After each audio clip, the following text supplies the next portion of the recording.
Kisah sahabat mulia Utsman bin Affan. Utsman bin Affan memiliki kedudukan penting di kalangan kaumnya pada masa jahiliyah. Dia memiliki harta kekayaan yang berlimpah. Dia juga rendah hati dan pemalu. Kaum Quraisy sangat mencintai dirinya. Kisah keislaman Utsman bin Affan ialah sebagai berikut. Ketika Utsman bin Affan pulang ke rumah, dia mendapati bibinya sedang berada di rumah yang bernama Su'da binti Quraizin. Su'da ini ialah perempuan yang tegas, cerdas, dan berusia tua. Su'da memberitakan kepada Utsman bahwa akan muncul seorang nabi yang menghancurkan penyembahan kepada berhala dan menyeru untuk beribadah kepada Tuhan yang Maha Esa. Su'da menyuruh Utsman untuk mengikuti ajaran agama Nabi tersebut, dan dia menjanjikan bahwa Utsman akan mendapatkan apa yang pantas bagi dirinya. Maka Utsman bin Affan memikirkan apa yang baru saja dikatakan oleh bibinya tadi. Dia pun segera menemui Abu Bakar dan menceritakan kepadanya apa yang telah diberitahukan bibi kepadanya. Abu Bakar berkata, "Demi Allah, bibimu telah berkata benar atas apa yang dia sampaikan kepadamu, dan dengan kebaikan yang dia janjikan untukmu, wahai Utsman. Kau orang yang bijak dan tegas, yang mampu membedakan kebenaran dan tidak ada kebatilan yang samar bagi dirimu. Apakah makna dari berhala yang disembah oleh kaum kita ini?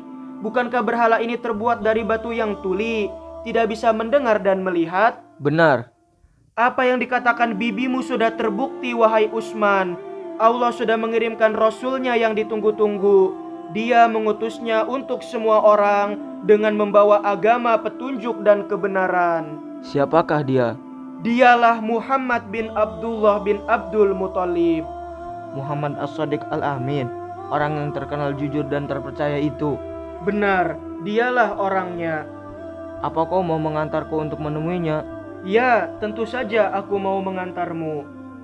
Maka mereka berangkat untuk menemui Nabi Shallallahu Alaihi Wasallam. Ketika Rasulullah melihat Utsman, beliau langsung bersabda, "Wahai Utsman, sambutlah seruan orang yang mengajak ke jalan Allah, sebab aku adalah utusan Allah kepada kalian secara khusus dan kepada semua makhluk Allah secara umum." Demi Allah, begitu Utsman melihat Rasulullah dan mendengarkan sabdanya, maka dia langsung merasa nyaman dan Utsman percaya akan kerasulannya. Lantas Utsman bin Affan mengucapkan 2 kalimat syahadat, bersaksi bahwa tiada Tuhan selain Allah dan bahwa Muhammad adalah hambanya dan juga Rasulnya. Keislaman Utsman bin Affan adalah salah satu nikmat terbesar yang dianugerahkan Allah kepada kaum muslim dan kepada Islam. Tak ada kesulitan yang dirasakan oleh kaum muslim, maka Utsman akan menjadi orang yang akan segera membantu kesulitan mereka. Tak ada satu musibah pun yang menimpa Islam, kecuali Utsman akan menjadi orang terdepan yang akan mengurangi beban umat Islam. Salah satunya ialah saat Rasulullah hendak melakukan perang Tabuk. Pada saat itu, Rasulullah amat membutuhkan bantuan finansial, sebagaimana beliau juga membutuhkan orang-orang yang akan menjadi prajurit dalam perang ini. Sementara pasukan Romawi memiliki prajurit yang sangat banyak, logistik yang memadai, dan mereka bertempur di negerinya sendiri. Adapun kaum muslim, mereka akan melalui perjalanan yang panjang dengan bekal yang sedikit dan kendaraan yang tidak memadai. Pada saat itu, kaum muslim juga sedang mengalami masa paceklik, yang jarang terjadi hal seperti itu di Jazirah Arab. Dengan terpaksa, Rasulullah menolak banyak orang yang hendak melakukan jihad dan melarang mereka untuk mencari syahadah, sebab mereka tidak memiliki kendaraan yang dapat membawa mereka ke sana. Maka orang-orang tadi kembali pulang ke tempat masing-masing dengan berlinang air mata karena tidak diizinkan untuk berjihad. Pada waktu itulah Rasulullah Shallallahu Alaihi Wasallam naik ke atas mimbar. Beliau memuji Allah. Kemudian Rasulullah menganjurkan umat Islam untuk mengerahkan segala kemampuan mereka dan menjanjikan kepada mereka balasan yang besar. Utsman bin Affan serta-merta berdiri dan berkata, Aku akan memberikan 100 ekor unta lengkap dengan perbekalannya, ya Rasulullah. Kemudian Rasulullah turun satu anak tangga dari mimbarnya dan beliau terus menganjurkan umat Islam untuk mengerahkan apa yang mereka punya. Maka untuk kedua kalinya Utsman berdiri dan berkata, Aku akan memberikan 100 ekor unta lagi lengkap dengan perbekalannya, ya Rasulullah. Wajah Rasulullah menjadi cerah dan gembira. Kemudian beliau turun satu anak tangga lagi dari mimbar dan Rasulullah masih saja menyerukan umat Islam untuk mengerahkan segala apa yang mereka miliki. Utsman bin Affan untuk ketiga kalinya berdiri lalu berkata, Aku akan memberikan 100 ekor unta lagi lengkap dengan perbekalannya, ya Rasulullah. Pada saat itu Rasulullah mengarahkan tangannya ke arah Utsman bin Affan, pertanda beliau senang dengan apa yang telah dilakukan Utsman.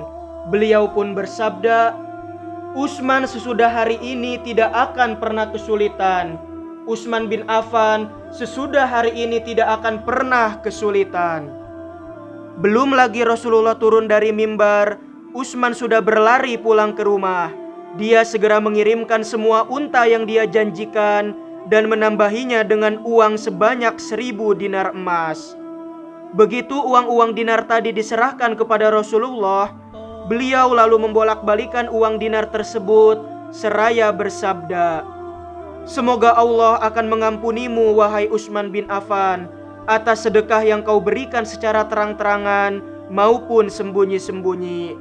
Semoga Allah akan mengampuni segala sesuatu yang ada pada dirimu dan apa yang sudah Dia ciptakan hingga hari kiamat. Tatkala Utsman bin Affan diangkat menjadi khalifah, Allah berkenan menaklukkan pada masa Utsman daerah Armenia dan Kaukasus.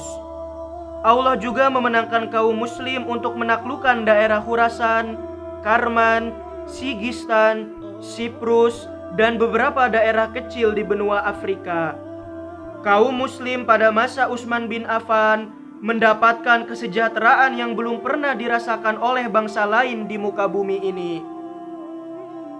Salah seorang pegawai Utsman bin Affan pernah berseru, Wahai orang-orang, cepat kalian mengambil jatah kalian. Wahai orang-orang, cepat datang untuk mengambil rezeki kalian. Maka orang-orang segera berdatangan dan mereka mendapatkan jatah rezeki yang berlimpah. Lekas kalian ambil pakaian kalian. Lekas kalian ambil minyak dan juga madu. Semua itu tidak mengherankan karena harta pada masa Utsman bin Affan terus-menerus berdatangan dan berlimpah. Hubungan antara sesama muslim menjadi nyaman. Tidak ada di muka bumi seorang mukmin yang merasa khawatir terhadap seorang mukmin yang lain. Yang ada adalah seorang muslim yang menyayangi, mencintai, dan juga membantu muslim lainnya. Ketika Utsman bin Affan menutup mata sebelum dibunuh, dia melihat Rasulullah yang diiringi kedua sahabatnya, yakni Abu Bakar As-Siddiq dan Umar bin Khattab.